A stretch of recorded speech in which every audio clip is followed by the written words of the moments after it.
Bonjour, scooters et vélos, on a le coffre dans la voiture, je vous embarque avec moi pour aller visiter Oost-Dunkirk. Oost-Dunkirk est une station balnéaire de la côte belge située dans la province de Flandre occidentale. Elle fait partie de la commune de Coxide à quelques kilomètres de Newport. Elle est mondialement connue pour ses célèbres pêcheurs de crevettes à cheval. Et les petits paniers qu'on voit derrière le cheval, ce sont de vrais paniers de pêcheurs de crevettes. Des vrais paniers. Le jardin du souvenir ou Air Park, il s'agit d'un mémorial dédié aux marins pêcheurs flamands qui ont péri en mer ou dont le corps n'a jamais été retrouvé. Il y a 14 pierres tombales symboliques, listent les noms de plus de 480 marins disparus avec leur âge, la date du naufrage, le numéro du bateau et le port d'attache.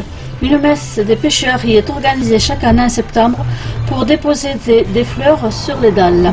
Les stèles, il ne s'agit pas de vraies tombes individuelles avec le corps car la mer est la seule et vaste dernière demeure des marins.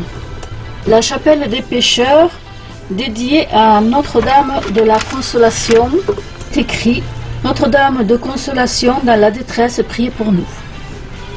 Voilà l'intérieur donc de la chapelle. Le pêcheur d'Islande ou le timonier. Un hommage aux marins d'Islande. Les pêcheurs flamands partaient pour de longs mois affronter les eaux glaciales et dangereuses pour pêcher la morue. Beaucoup n'en revenaient jamais.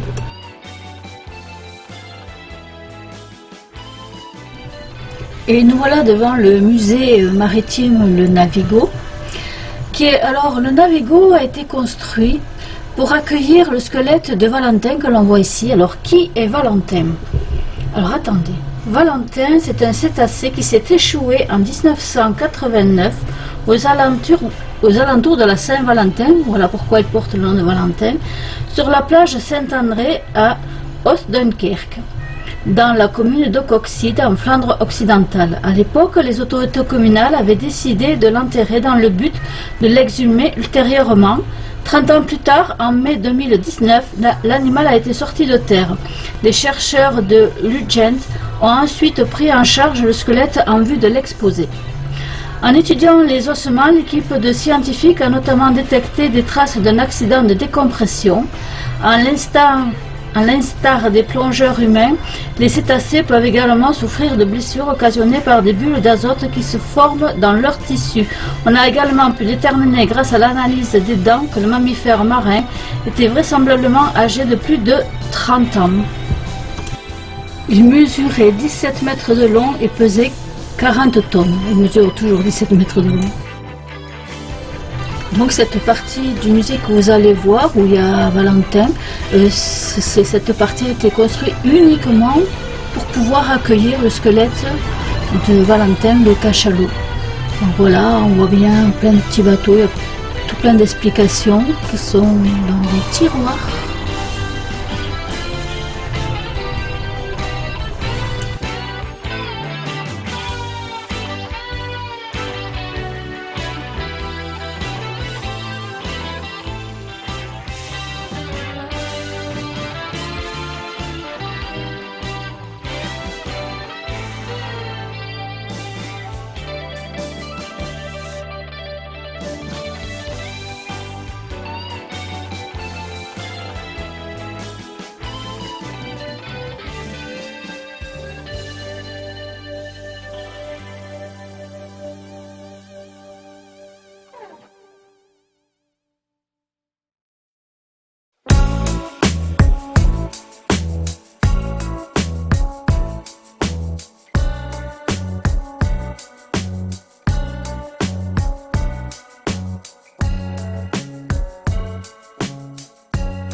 Nous voilà dans la galerie d'art maritime du musée. Alors c'est un mur entièrement habillé de tableaux d'art classique et moderne, de marine et de portraits de gens de la mer. Ces tableaux ne sont pas là par hasard.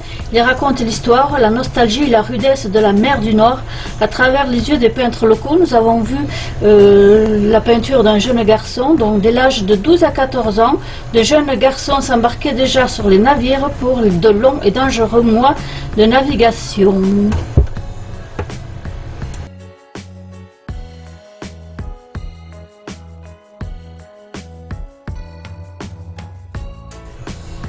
Nous continuons notre visite et nous sommes ici dans un atelier interactif ou un coin ludique. Alors, on y trouve une table d'activité en bois avec plusieurs ateliers de manipulation conçus pour comprendre le travail des marins de façon concrète. On y trouve des pulls en bois en forme de bateau, un faux panneau de contrôle avec des boutons colorés, des exercices pour apprendre des nœuds marins, et un labyrinthe en forme de gouvernail. Donc le voilà.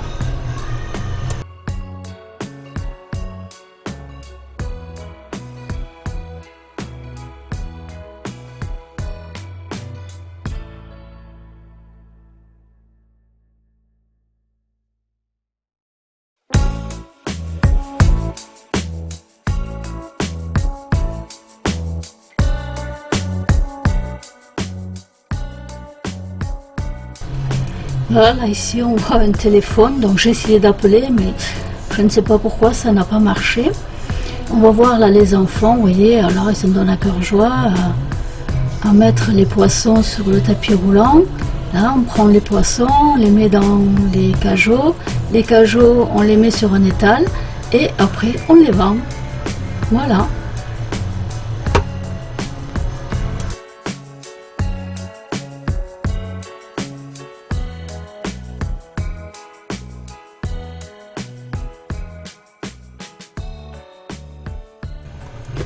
Alors, le matériel du cheval, il y a le collier d'épaule.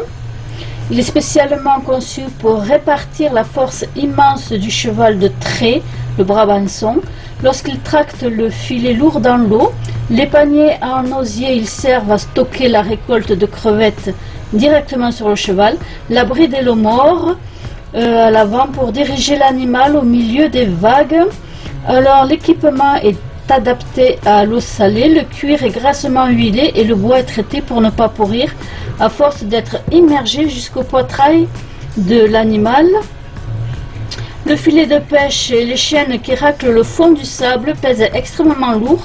Sans la puissance phénoménale de ces chevaux de trait brabançon, la pêche à pied serait impossible à cette échelle. Ce navire a été construit en 1942 pendant la Seconde Guerre mondiale au chantier naval Krabel à Ostende. Il a bravé les eaux pendant des décennies sous différentes immatriculations avant d'être magistralement restauré pour être exposé à l'intérieur même du musée. Il a littéralement été construit tout autour du navire. Le musée, je parle. C'est le plus ancien bateau de pêche côtier en bois préservé de Flandre.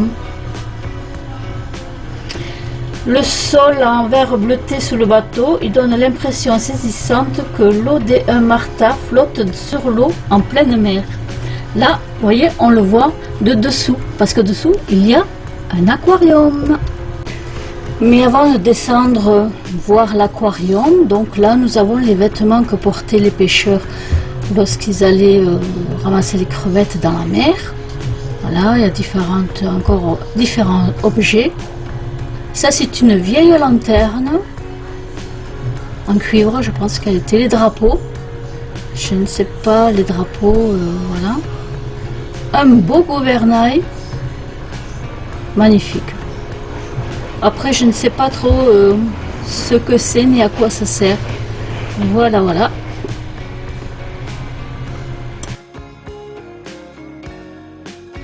Bon, Denis, on y va? On prend l'ascenseur, on descend à l'aquarium?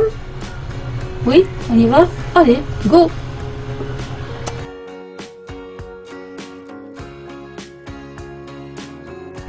Et nous voilà dans l'aquarium de la mer du Nord.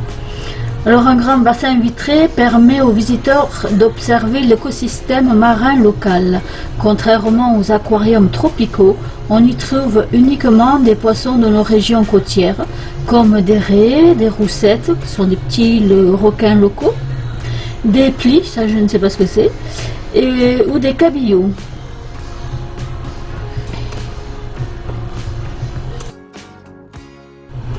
Comme on peut le voir sur la vidéo, les raies se confondent avec le sol, on voit tout, comme des petits cailloux. Et en fait, si ça bouge pas, on a l'impression qu'il n'y a rien. Et en fait, vous voyez, on va voir des yeux.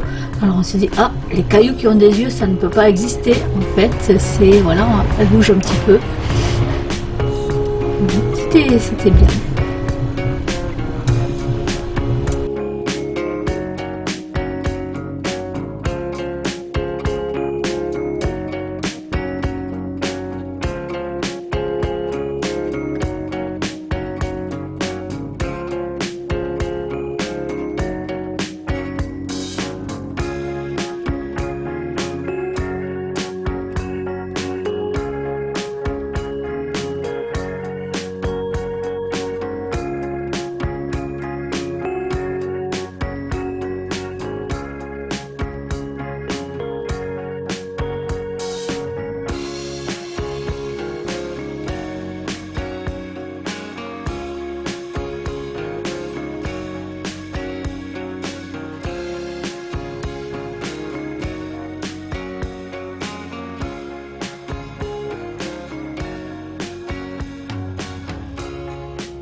Alors il y a Saint-Pierre qui tient les clés du royaume des cieux, le coq à ses pieds en référence à l'épisode du reniement.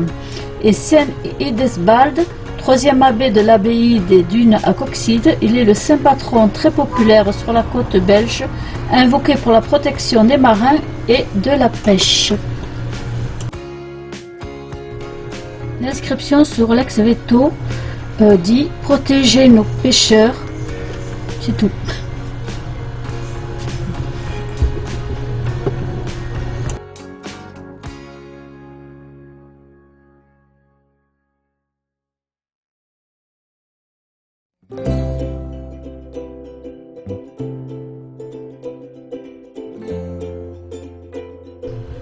Nous voilà dans une autre partie du musée. Ces portraits en noir et blanc sont l'œuvre du célèbre photographe belge Stéphane Van Vleuteren. Je ne sais pas si je le dis bien.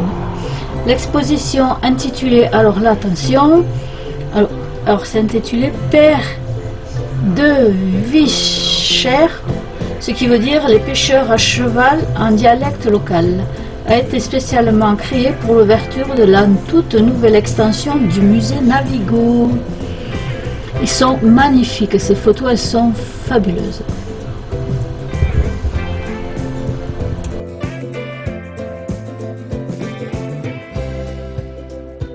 Donc dans la cour extérieure du musée, on trouve une réplique d'une authentique maison de pêcheurs traditionnelle. Donc de Nîtes et de Vent, on est rentré et c'est une maison qui a 3 pièces. Donc ça c'est la première pièce quand on rentre. On peut voir une belle cheminée, une table qui a des casseroles, un bol, peut-être déjeuner, une chaise haute. Ça me rappelle la chaise haute quand j'étais petite. J'avais la même chaise haute. D'ailleurs quand je l'ai vue, je dis oh ma chaise. Voilà. Là, on voit les ustensiles qui pendent sur le mur.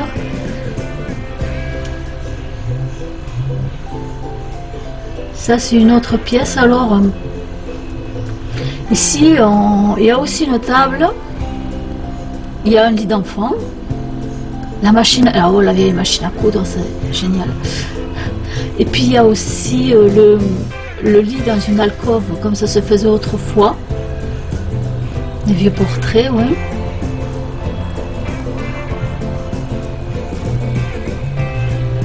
Voilà le lit dans l'alcôve, à côté du poêle. Et je pense que sur le lit, c'est une bouillotte. Je pense que là on mettait de l'eau chaude quand il faisait froid l'hiver. Et on mettait ça sous les draps pour se réchauffer. Il y a même, si vous avez bien regardé, un pot de chambre sous le lit. Bien sûr, il y a des saints, des personnages, Jésus, Marie. Et ensuite, je vais aller voir parce que Denis me dit, ah, les sabots. Ah, les vieux sabots. Je me demande comment ils faisaient pour marcher avec la vieille chaise en paille.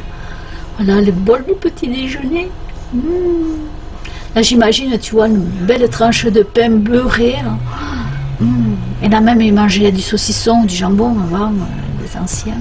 Quoique les pêcheurs, je ne sais pas, c'était plutôt les paysans qui mangeaient ça. Voilà. Ensuite, je vais aller dans une autre pièce, mais là, on verra que les photos. Oui, là, Denis m'explique là, le bois de l'armoire. Celui qui s'y connaît bien en bois, tout ce qui est bois. Et voilà la troisième pièce avec le vieux lit en bois. On a vu l'endroit où il se lavait. Je ne sais pas comment ça s'appelait. Je n'ai pas fait beaucoup de photos de cette pièce-là. C'est vrai, j'ai refait après des photos de la première pièce. Là, on voit les poissons qui grillent. Hein. Vous pouvez manger du lit. Alors là, c'est le jardin extérieur. Donc, ils avaient leur petit jardin avec des fleurs et également un potager. Avec des légumes, il y avait des petites tomates d'ailleurs. Et bien sûr, les toilettes au fond du jardin. Et ça, c'est pour nettoyer ses chaussures avant de rentrer dans le musée.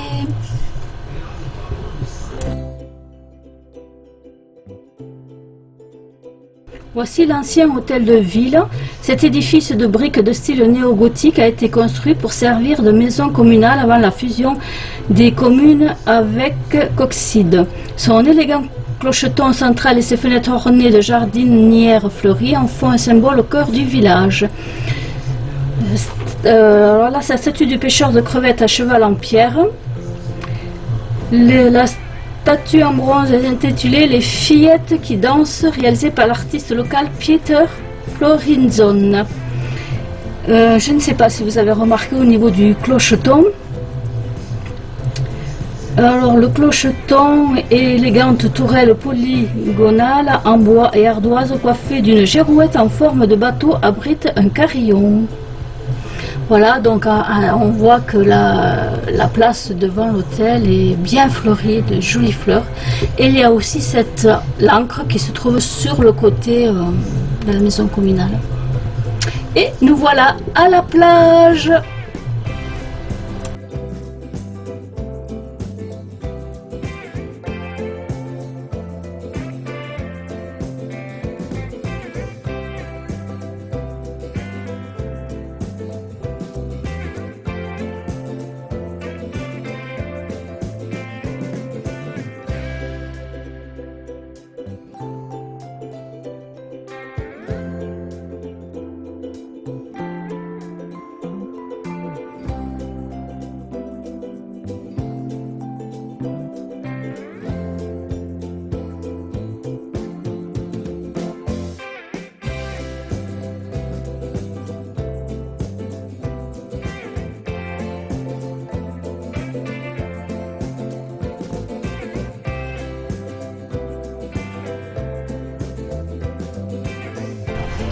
On peut voir derrière le cadre en bois deux statues. Donc ce sont des œuvres de William Swetlove et ça s'intitule Le pêcheur à cheval cloné. Le socle sur lequel repose le cheval sert de boîte ouverte. Les jours de grand soleil, les enfants s'y abritent pour jouer à l'ombre. Visuellement, ce bloc massif surélève le pêcheur pour donner l'impression qu'il domine la plage et surveille la marée haute. Voici l'œuvre Balayée par le vent de l'artiste plasticienne et réalisatrice belge Els Dietworth. L'artiste a passé 2 ans sur la côte ouest de l'Irlande à ramasser des morceaux de bois rejetés par l'océan. Elle les a rassemblés avec un artisan pour former cet arbre incliné. C'est un magnifique symbole de résilience. En Irlande, on appelle ces arbres courbés par les vents marins des shrugs. Malgré la tempête qui le pousse à se mettre à genoux, l'arbre reste debout. Sa courbure offre un abri symbolique aux passants contre les bourrasques de la mer du Nord.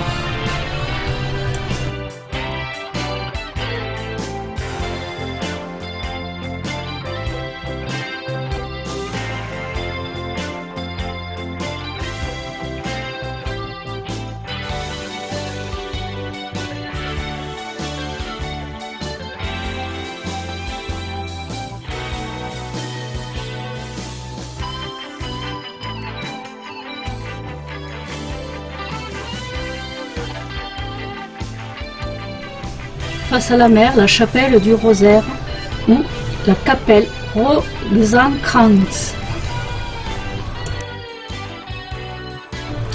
Alors ça, ce sont les Black Windows ou les Veuves Noires. C'est une sculpture belge de Mariette Teugel. Elle représente deux femmes assises vêtues de lourds habits traditionnels de coiffes sombres scrutant l'horizon. Ces veuves noires symbolisent l'angoisse permanente des familles restées à terre, qui attendaient le retour des bateaux pendant les tempêtes et la douleur de celles dont le mari ou le fils ne sont jamais revenus. Donc voici une sculpture de Oscar Jesper réalisée en 1924, inspirée de la Pietà.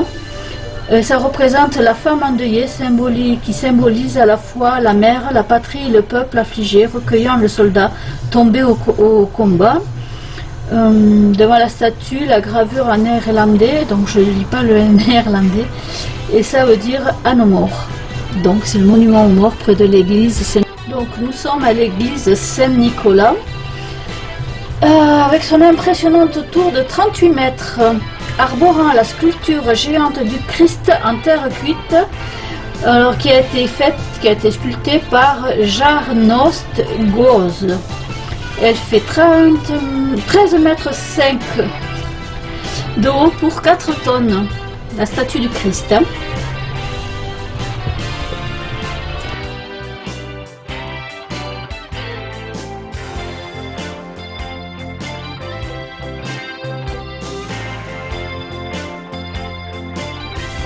Donc on a vu le cloître, ça c'est une des entrées, les entrées principales. Alors moi ce qui m'a un peu perturbée, c'est qu'elle est en forme de pyramide.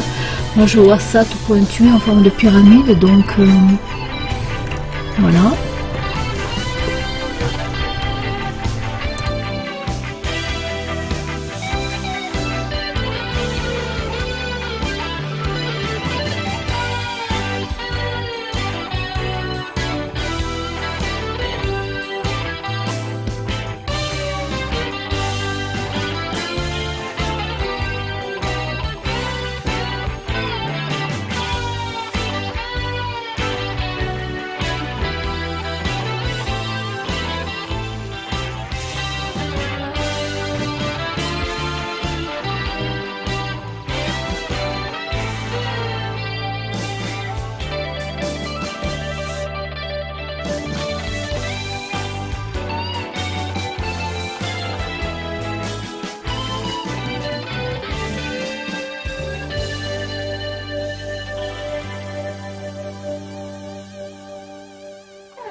Là, j'ai réussi à rentrer dans l'église, donc il y avait sur le côté une porte ouverte qui était accessible aux handicapés avec une rampe.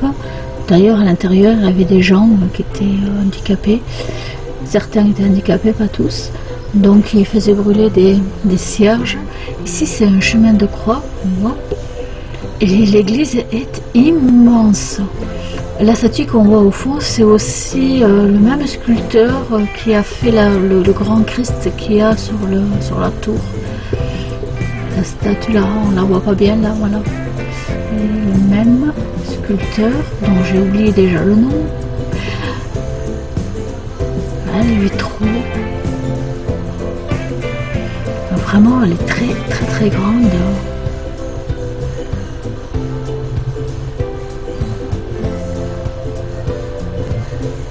Donc voilà, ça c'est le même sculpteur qui a fait le grand Christ qui est dehors sur la